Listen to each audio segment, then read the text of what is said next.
Hi, today we are going to make Pico de gallo. I hope you like the following recipe. Please let me know what you think. And thanks for watching ahead of time. Like and subscribe. I'm going to make Pico de gallo today. And you only need 4 ingredients. You need a white onion, some plum tomatoes, some lime juice. You can use a fresh lime. And cilantro! Yay! Okay, so let's get started. I'm going to make a half of a recipe because it's only 2 of us in the house now. If you're making a full recipe, you need 1 medium white onion and 4 plum tomatoes. But since I'm making half, I'm going to use half onion, 2 tomatoes. So you want to start by dicing your white onion.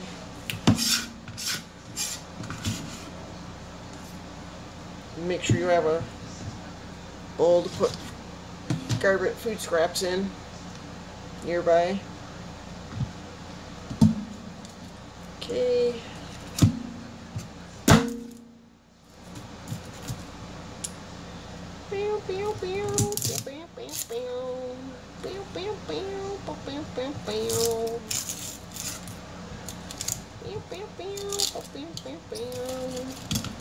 So, if you haven't figured it out, I will be making fajitas. I make chicken and steak fajitas, both. However, I have made both. I've made them both at one time, but this is just for chicken. So you want to leave the root attached. Slice almost all the way up to the root across. The thickness you cut from one space to the next will be the width of your diced onion.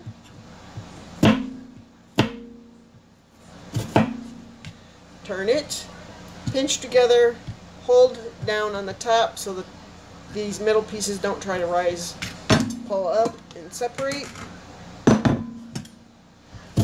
and go across.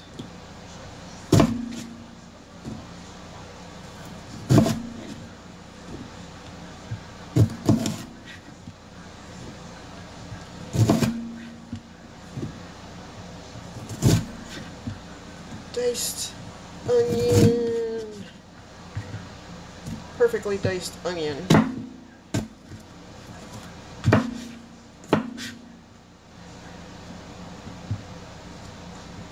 a piece of skin. Cut that off.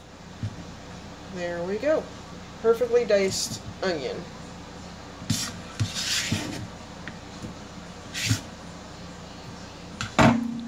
Voila. Half a diced onion. White onion. So now we are going to take our maters. You want plum tomatoes, not regular tomatoes. Cut in half.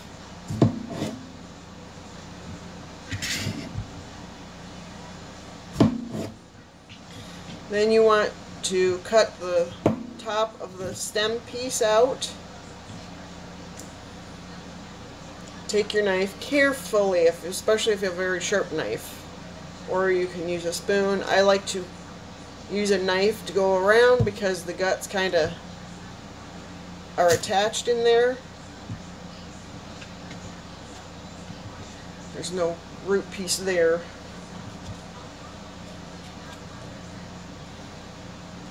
So I'm just going to loosen it all the way around and it pops right out. You want to get all the seeds and the guts of the inside of the tomatoes out.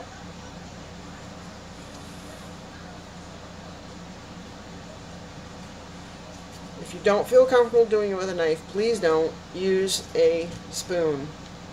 I'm going to go back through and scrape out anyhow with the spoon. Get all the seeds out. You can place it on your cutting board to do this if you prefer.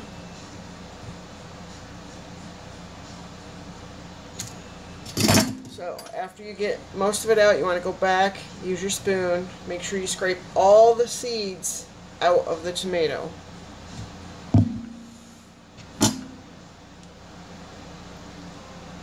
Don't want any seeds. Now, on Pico de Gallo, you can eat it the same day you make it. The longer it sits in the lime juice, the more it's going to break down the onion and the cilantro. So I usually make mine the night before. But if you're going to eat it the same day, you need it to sit for at least an hour in the refrigerator after you've made it. So we got all of the seeds out. Get the seeds off my cutting surface here.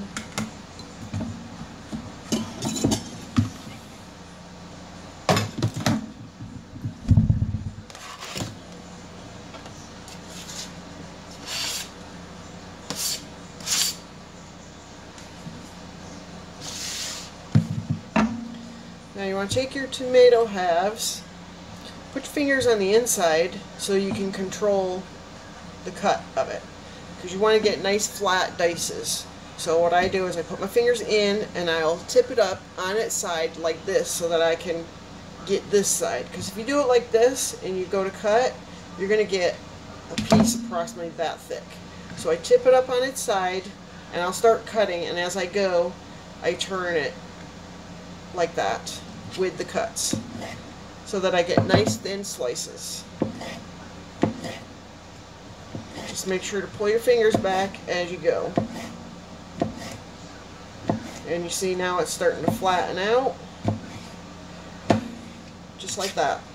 And then you turn it and you cut in the other direction to get a nice diced tomato. Just like that.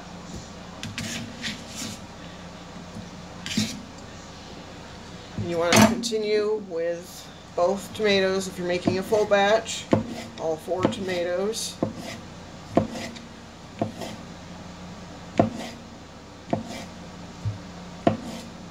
That was a little thick.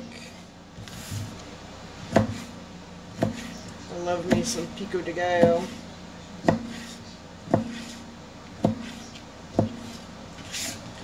So you know when you get those fajitas at the restaurant and you're like, how do they make those? I want to do that. You can do it. It's not hard. I just grill my chicken and then slice it up and put them together. Now I don't care for cooked peppers and onions just as themselves, not cooked into something and on my fajita, but when I'm making this for somebody else, I do chop the peppers and onions, and you just take your pepper the same way I'm cutting this, and you cut it in half, you clean the guts out, you rock it up on its side, and you slice as you go. The difference is you just leave them in silver moon pieces like this, sliver moons, whatever you want to call them, and then you just saute them. I don't mind pepper and onion in my food if it's diced up and cooked. I don't like them in long skinny pieces, and I don't like them just as is put on a food item. You just cook them in a little bit of oil, salt and pepper if you choose, but really the onion and the pepper releases quite a bit of flavor. You may only need salt. It's whatever you're liking. So now that we got our tomato and onion diced, you see we have our onion and tomato both in here. Now we need our cilantro. Now I've washed this yesterday.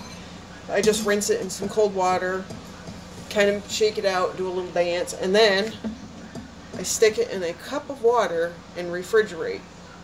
The water will absorb up into it, it'll keep it fresh and springy, and being in a cup of water down here allows this plant to drink the water and absorb it so that I can use it the next day and it's not dead and wilted before I get to it.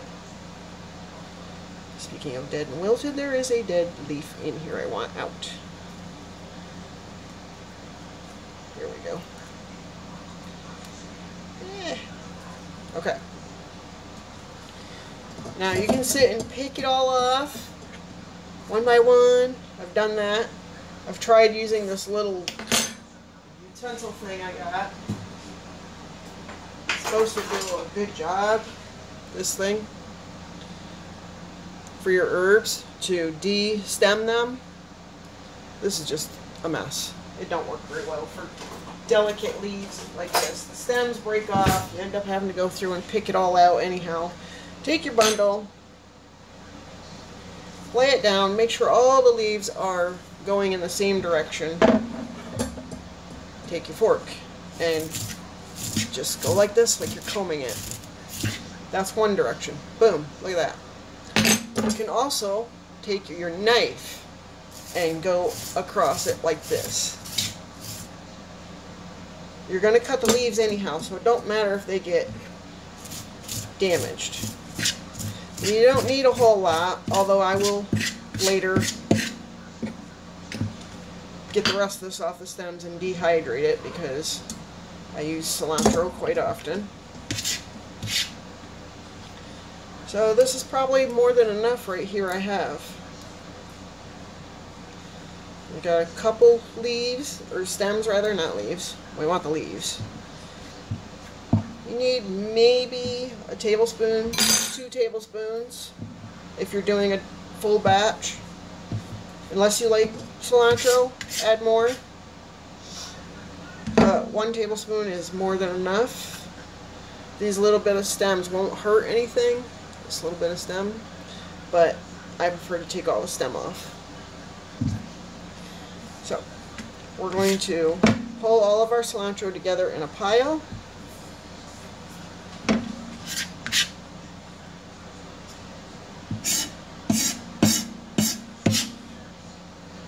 Because herbs, especially a thin, delicate leaf like a cilantro, can be difficult.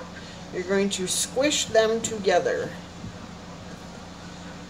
Oh, I see a stem. Look at that. So you're going to squish them together and then kind of roll them on themselves to try and get them to stay together, because you're going to take one hand off. You got to cut and then cut. And move your finger as you go. You do not want to cut your finger. And then push it together. Put your blade point down. Put your hand across it. And up, down, like this. Or through it.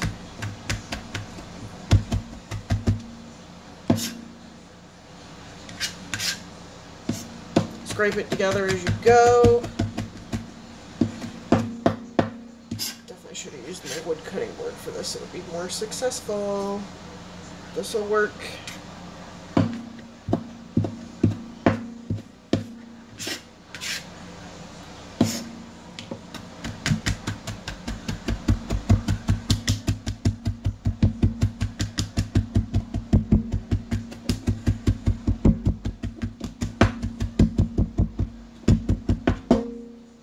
Voila.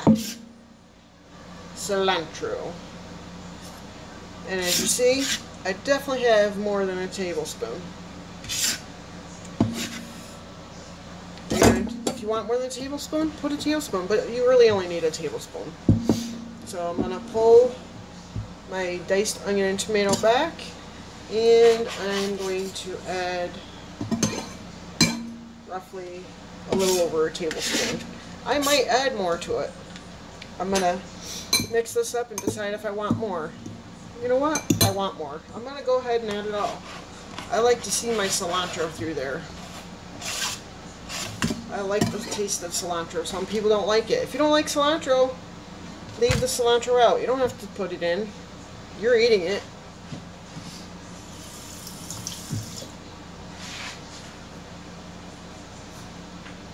So we're going to give that a stir. Yep, looks like plenty enough cilantro. So, take your lemon juice, and you want 1 tablespoon. If you don't feel comfortable eyeballing it, then use a measuring spoon.